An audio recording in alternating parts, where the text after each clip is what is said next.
Remember a few months back I did a Dragdriver-less Luard profile? Well, set 10 rolled in and I added some new cards from set 10 and yes, the deck's still Dragdriver-less. So let's get started, the upgraded Dragdriver-less Luard.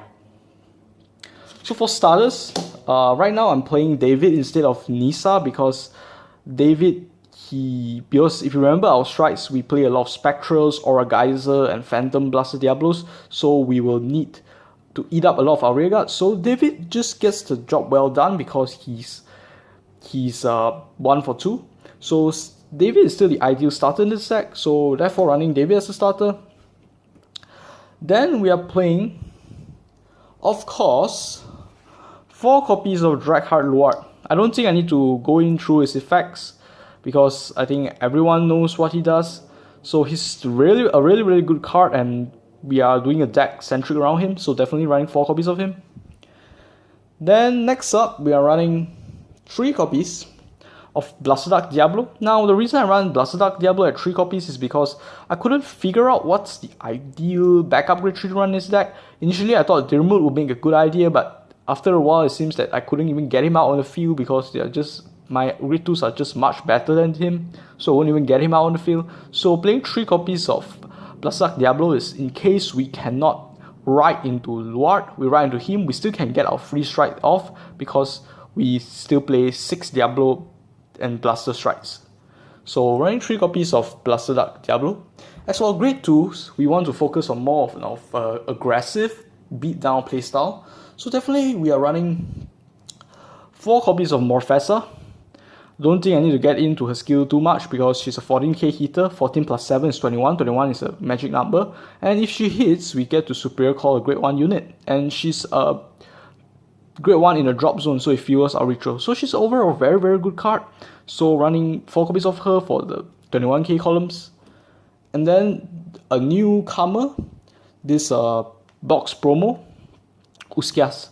So Uskias, if you have a Luard Vanguard, you can counterblast 1 and return a grade 1 to the bottom of the deck, and he gets the extra power. So he's a bit stick. And second effect is when he hits, you may retire one of your units to draw a card. So he's really good because he's a very big bit stick. He's a 16k, which will force a 10k guard. 16 plus 7, 23. 23 will force a 15k guard. So he's a very big bit stick in the deck. But you have to be careful because our deck runs a lot of counterblast, so you might run out of counterblast if you use his effect like every single turn you keep on spamming him. So you really have to be careful when using him. But nevertheless, he's still a very good beat stick for Luard. So running 4 copies of him. So if you are playing on a budget, you might say, oh my god, Morfessa is expensive and Uskias is difficult to find. Yes, I agree with you, but you'll be asking, what substitute grade 2s will I suggest? Well, I suggest, since we are playing a few Diablo grade 4s, we could play Hoel for the power columns, we could play Grozny for the power columns, we could play Leafail for the extra draw and the 11k consistency, and Belberith for the 12k consistency. So these are a few bit sticks that I could suggest for you in grade 2. Then our next grade 2 is more of a utility card. We're running 2 copies of MACHA because MACHA, she's a waifu material, and in case you have a field nuked up and then you need to superior call units, MACHA should be able to get the job done. So 2 copies of MACHA just for that situation. Most of the time you won't be using her, but she's there for that particular situation. If the need arises, you could use her. Then we are running for grade 1s, obviously 4 perfect guards. So we are running 4 copies of Karma Collectors, not Ezra's because our deck eats up a lot of counterblast, so Karma Collector will help us fix that. You could run Ezra's, but you need to be extra careful with your counterblast. Then we are running 4 copies of the Luard Searcher Owl as usual because he's a staple and I don't think I need to go through his effects. He basically searches you out Luard, and when he's killed by Luard, you can get to countercharge 1. And plus with the recycling, our deck, it helps us to mitigate a bit of our deck's countercharging costs. Then 1 tech copy of Decipherer or Prohibited Books. She's here because 1, she's waifu material, 2, she can help us tutor our grade 0s in our deck, which a lot of them has special effects, so running her at 1 copy is a nice idea.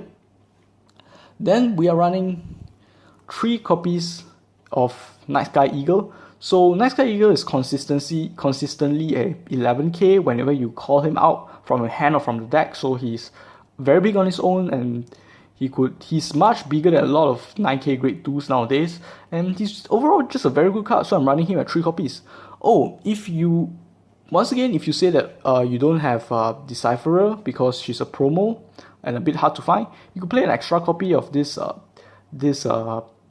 Eagle if you want to, or you could play Swordbreakers, but Swordbreakers is a bit costly and it eats up soul. So 3 copies of the Eagle. Then we're running 2 copies of Nice. Nice is here only against the Link Joker matchup or to draw us a card. So I know Link Joker is not that popular anymore right now, but at least in my locals.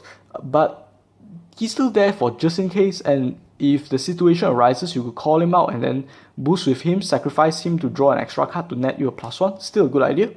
So 2 copies of him. Then of course 2 copies of the Strike Fodder, just in case we cannot strike properly or something happen, we need her for a bit of consistency, so 2 copies is enough for just in case.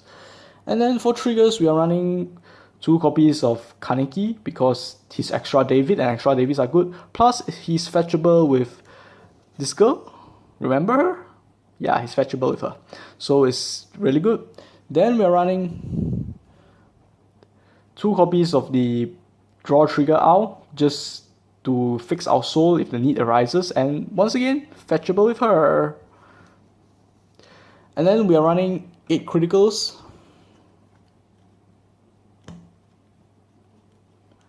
And 4 heals. So talking about the criticals, I would like to tell you that there's a new critical for Luard, but he's a bit costly right now because he's really good. He draws you cards and he's able to recycle himself. Belil Owl, if you're wondering what his name is.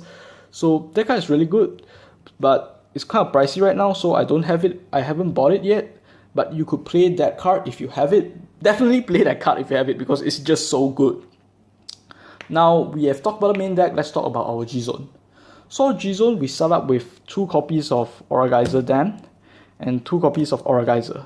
So if you're wondering why such a weird ratio, it's because that since our grade 2s are doing the pressure and power plays for us, we could use our Vanguard to play more control and more defensively. So Aura Geyser Dam just does that very well. He draws us cards and indirectly, and he retires our opponent's units.